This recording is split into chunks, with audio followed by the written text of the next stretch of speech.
So, hi guys! Welcome back sa aking YouTube channel. So guys, magluluto ako ng tilapia. Paksiw na tilapia. So hindi ko na pinakita yung paano hinugasan, paano ni-slice. Actually, yung asawa ko nag-slice niyan. Tapos ngayon nilagyan ko na lang siya ng suka. Tapos ahos, bawang, at saka sili na mahaba, ganitong sili. Tapos luya. At saka mayroon akong dahon na sana ang tawag nito, nakalimutan ko.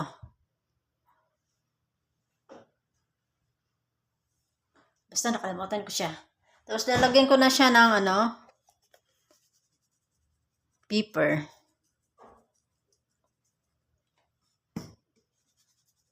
Ang bango niya. Tapos maglagay ako ng bitchin. Little bit na lang bitchin. Hindi ko na siya nalagyan ng magic kasi mayroon na siyang bitchin. Pareho lang yan,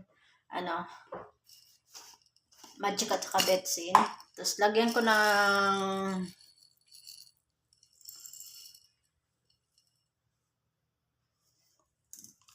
buo na black pepper. Wala akong dahon laurel. So, nag-add lang ako ng little bit na suka. Tapos, mag-add ako ng asin. So, tinatansya ko lang yung maglagay ng asin.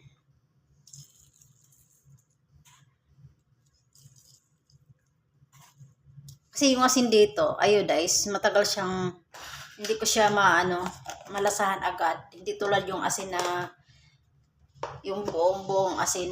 So, lagyan ko ng tubig na 1 baso.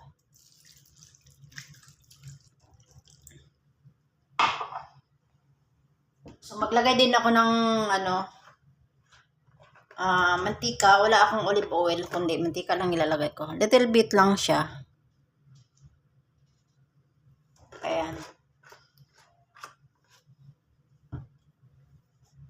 Maya-maya, pag kumukulo na siya, ilalagay ko na yung okra.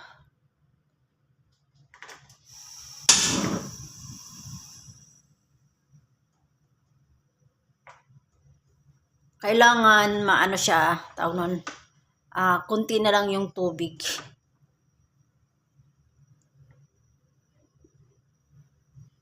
Kailangan pakuluan siya ng husto.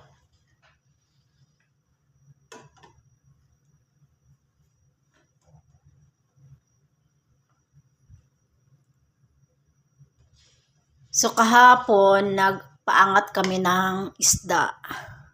Isda pa rin. Kasi, hirap, laging manok.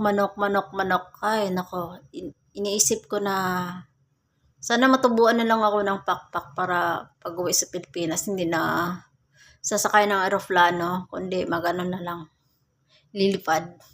Ang mahal ng ticket ngayon, guys, grabe ang mahal ng ticket.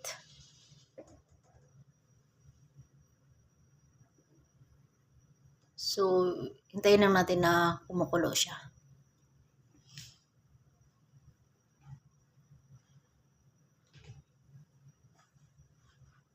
So, ang price pala nitong tilapia, hindi ko alam kasi nabayadan namin ni Kuya kahapon. 2 piraso, 23. So, grabe yung ni Kuya, patawad-tawad na gawin ng 20. So, 20. 10 ang isa, 10 real. So, kung ano yung isda na malakas sa mga Pilipino, yun ang mahal. Yung yung hindi na malakas na binibili ng mga Pilipino, yun ang mura. So, hindi naman kami kumakain na yung hindi mabili na isda. Kasi may isda na malangsa. Ganon din yung bangus, 40 ang kilo. Real, ang mahal. So, naghanap kami ng barilison. Walang barilison nakita, kundi ang binili namin yung hasa-hasa at saka tilapia. At saka yung parang snake na mahaba. Ganon. Ang mahal din. Ayan guys, kumukulo na siya. Wow, ang amoy. Ang bango ng amoy.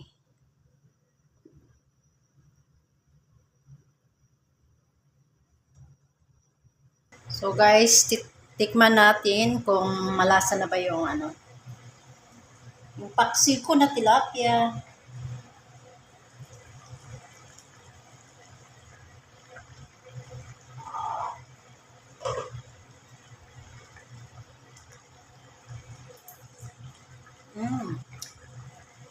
Sarap. Lasang luya at saka tawag nun, suka. Oh. Tapos ilalagay ko na yung okra dito sa itaas.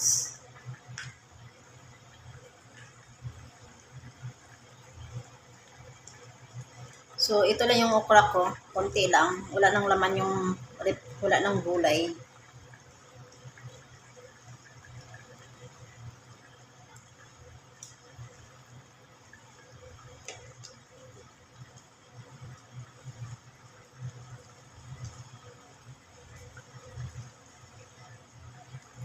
So, ano ng gusto para tawag na.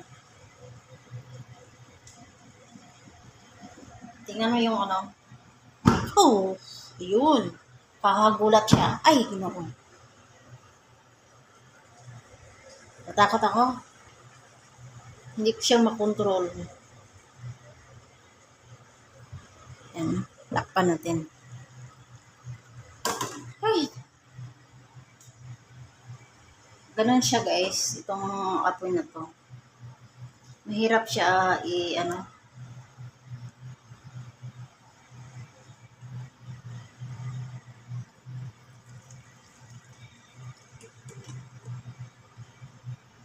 So habang hinihintay natin yung ano, maluto ng husto yung tilapia, pupunta muna tayo sa bintana guys. Ayan dito. Malamig siya.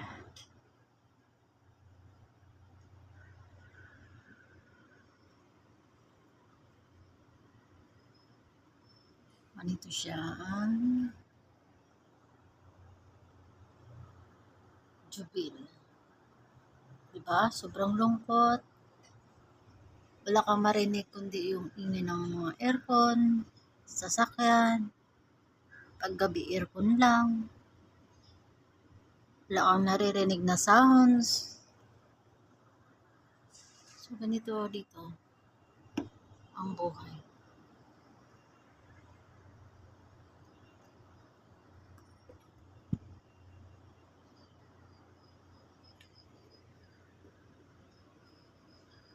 Dito na area guys, puro mga apartment to, walang bahay.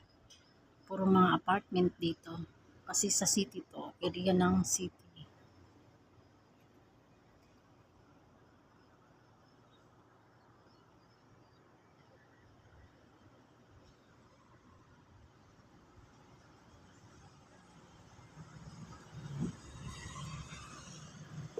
Malayo siya. Siguro mga 20 minutes papunta ka doon sa mga bahay-bahay. Area sa mga bahay-bahay. Dito kasi, industrial. Mga, talaga, mga factory. Ganun.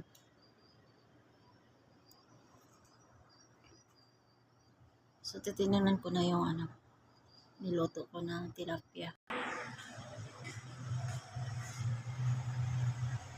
So, ayan ang maingay. Buksan ko kasi siya. Para yung amoy. O, diba? Sarap.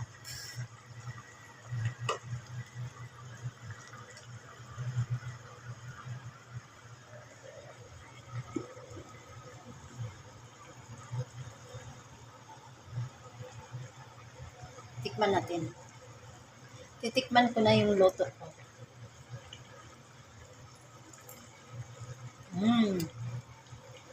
Masarap to siya kapag leftover na siya, bukas na siya kainin. Kasi yung sarap talaga dumidikit sa balat ng isda at saka sa ano dito sa laman niya. Sarap. Apat na piraso lang yung niloto ko, may natira pang 2 piraso. Ipiprito ko yon. Tapos, ito lang yung uulamin namin.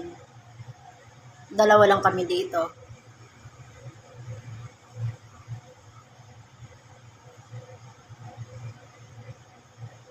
Hindi na kaya magtipid ngayon kasi tumataas. Kung bakit nagigera kasi naggera ang Israel at saka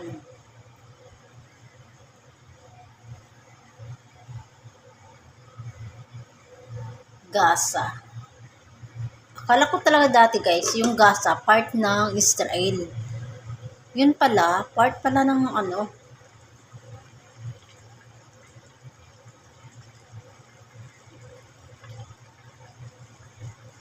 Sarap oh.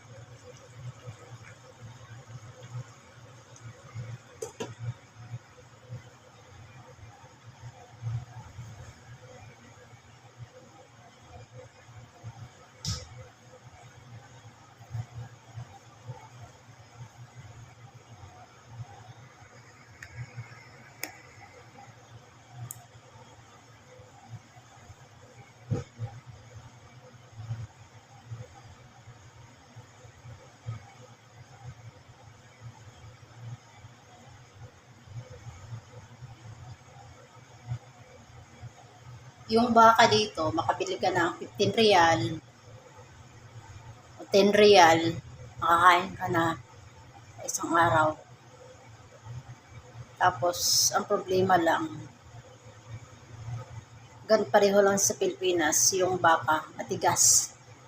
Matagal lutuin, so kailangan mayroon kang magandang lutuan sa baka. So, pag bumibili ako ng baka, isahan ko na lang yung pinakulo. Tapos yung kalahati, pag medyo malambot na, ang kalahati, ilalagay ko sa ref.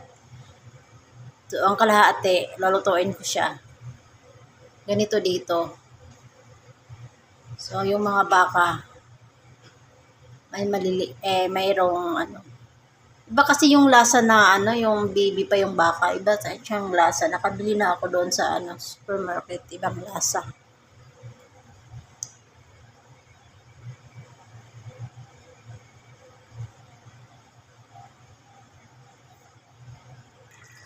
Ayan na guys. So hanggang dito na lang guys. Thank you for watching. See you my next video.